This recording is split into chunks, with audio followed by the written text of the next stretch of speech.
Walters State Community College, where we are in an Apple Distinguished Program 2015 through 2017, and where faculty and students are engaged in finding ways to use mobile learning to create, to communicate, and to learn in new and different ways. We hope that you will enjoy today's Periscope Spotlight and try to use at least one of the tools or practices in your own classrooms. Thanks. Good Tuesday morning from Walters State Community College. We're in the library today. You may not recognize it because it definitely looks a little different. This is the R. Jack Fishman Library on the Walters State campus. So we have Miss Julie Lewis with us today, and she's going to give us a tour of the new 21st Century Library. Good morning, Miss Lewis. Hello. So we are in the collaboratory, one of the collaboratories. We have two collaboratories in the library and more on campus. But a collaboratory is a room in which students come together to work to collaborate on projects. So we have 4 screens. They each connect to different devices. So students can bring in their iPads, bring in their laptops, and connect them to the devices so they can see 4 different screens at a time. These rooms are extremely popular with our students and are often reserved well in advance. You can see there's a lot of seats around here, and sometimes the students have even brought in additional chairs so that more students can come in. Sometimes there's upwards of 10 students in here all working together on projects or doing study sessions. So this is one of our most popular rooms, and for good reason, because students can see a Word document on one screen, then they can see, they can have the databases up to do research on another screen, then they can have a Prezi or a PowerPoint or an eMaze up on another screen, and then they can maybe have the syllabus and have guidelines up on the last screen. So students use this for a variety of projects, but mostly to work together. So how many collaboratories do we have in the library? We have 2 collaboratories in the library. We have one on the bottom floor and one on the top floor. And there are days when people are signed up in 2-hour increments, all the way through the day. So very popular rooms, depending especially on the time of the year. Okay, so these are our collaboratories. Very nice room. My students use these quite often. Yes. So we're going to take a little tour of some of our digital services and some of our technology services. So the next thing, we have an Apple Lab. This lab is incredibly popular with our students that need to use our Apple computers to create a lot of media. So students come in here and are able to work together on different things, whether that's video editing, or whether they're working on some sort of print media that needs to have use certain softwares that Apple does really well. So what do we have covered up over here, Miss Lewis? What's this piece? So we have it's like a printer. Interesting. So is this room funded by a grant, or how did this room come about being? Do you know? This room came about before I was here, so I'm not exactly sure how it was funded. Okay, very nice equipment. Very nice indeed. Love the keyboards. Yes, so very popular room. So do teachers, faculty bring students in? Is this the? Yeah, faculty bring students in here to work, and then we do have some students that come in here to work on their projects from certain classes, and some classes are taught in here at different in different semesters. So is this room monitored, or can students just come in here and work alone? So the room is locked. You have to have both faculty and library permission to be in the room. But if I'm a student and I want to come in here just to work by myself, do I have to have someone somebody to supervise in here with me? No, you don't have to have supervision as long as you have faculty permission from the instructor that uses these. And I'm sure that you all know who's been in the Right, room. we have quite a list. We also know who usually uses this room. All right. So we're going to go to our faculty production room next. I think this may be one of the most popular rooms with our faculty and students as well as outsiders. Would that be a safe assumption? Yeah, extremely popular faculty making videos. You know, we have faculty that will reserve this room, you know, once a week or twice a week for, you know, 5-6 weeks to prepare, especially in preparation for the next semester, certain changes that they want to make that include maybe incorporating some videos or flip instruction. Okay. We also will have students using the production room. They use the production room with supervision, but because some of the instructors are really,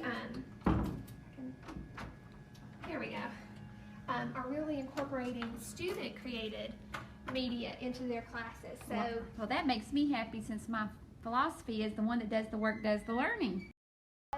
the equipment has a learning curve.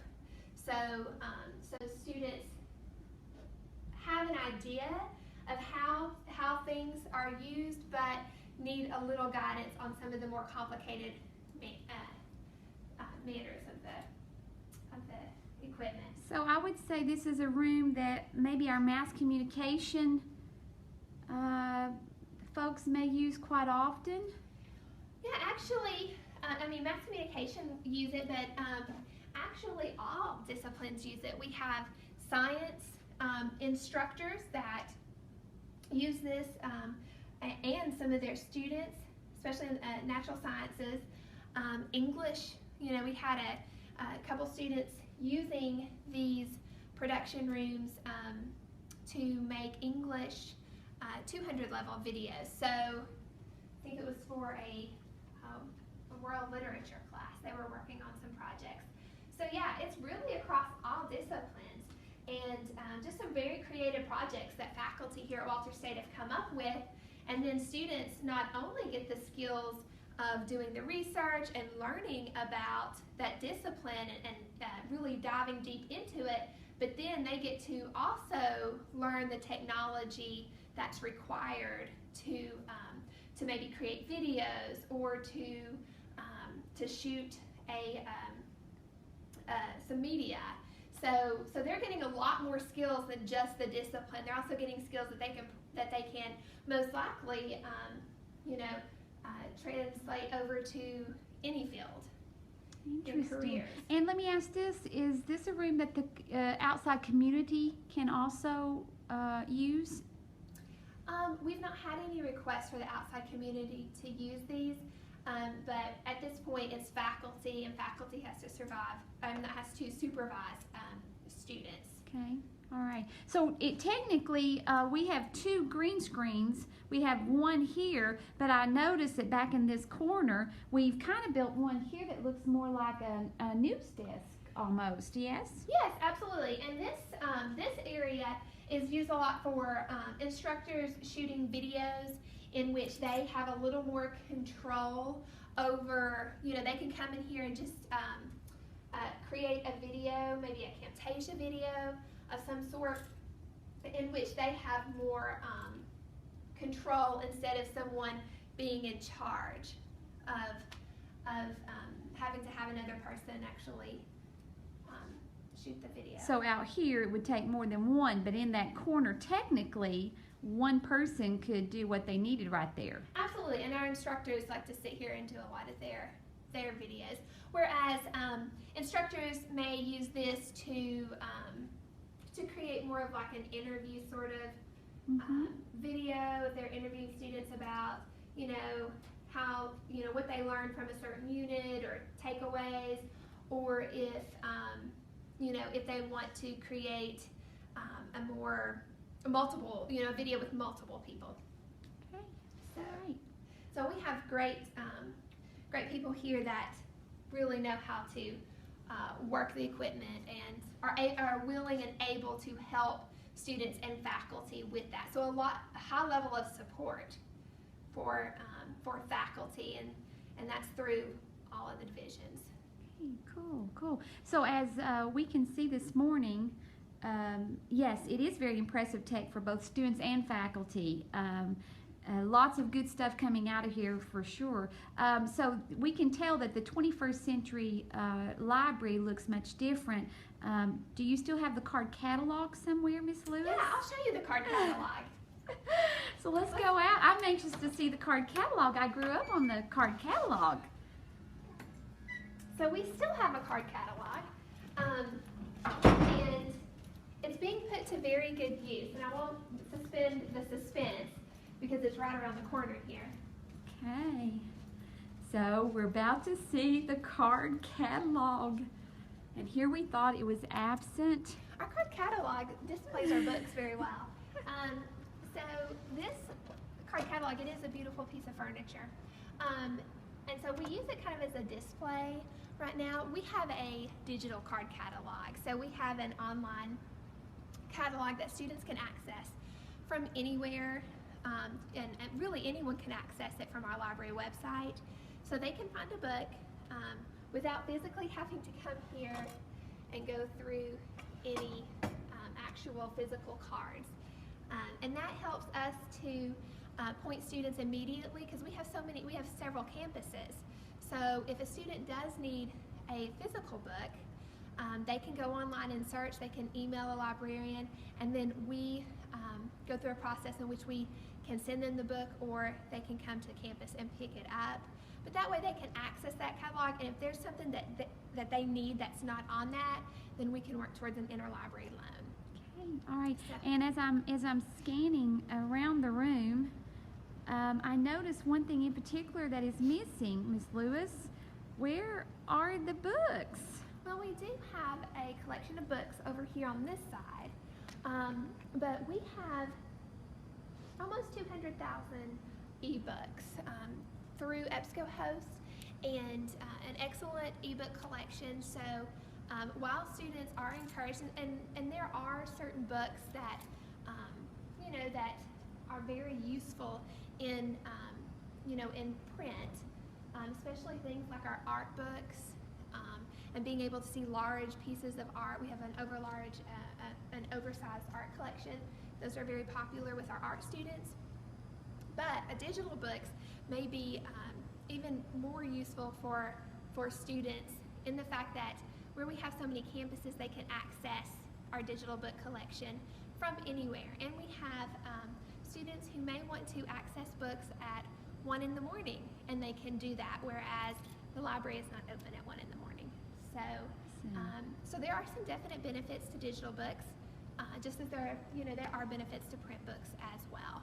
All right, and I know we have a faculty room upstairs, and we won't jog up that direction because it's on the 3rd floor. But what all do you have there? In our faculty, we have a faculty reading room, and that includes more popular fiction and popular nonfiction. Because this is an academic library, we do have some popular fiction, but our focus is more on resources that directly benefit students' education and research in their discipline. So we do have some fiction for students. It's a small collection, a very small collection. But for faculty, we have a reading room in which faculty can make suggestions for titles, and we stock it with New York Times bestsellers, Booker Prize winners, award-winning books, and suggestions from faculty. We also have some books that on CD, because many of our faculty travel, and so that way, if they're traveling to another campus, they can listen to a book on CD. And some of those have, that collection has grown over about the past 10 or 12 years. So we do have some CDs as well. All right, so some of the features here at the new 21st Century Library. It is quite different than the library that I used as a college student myself.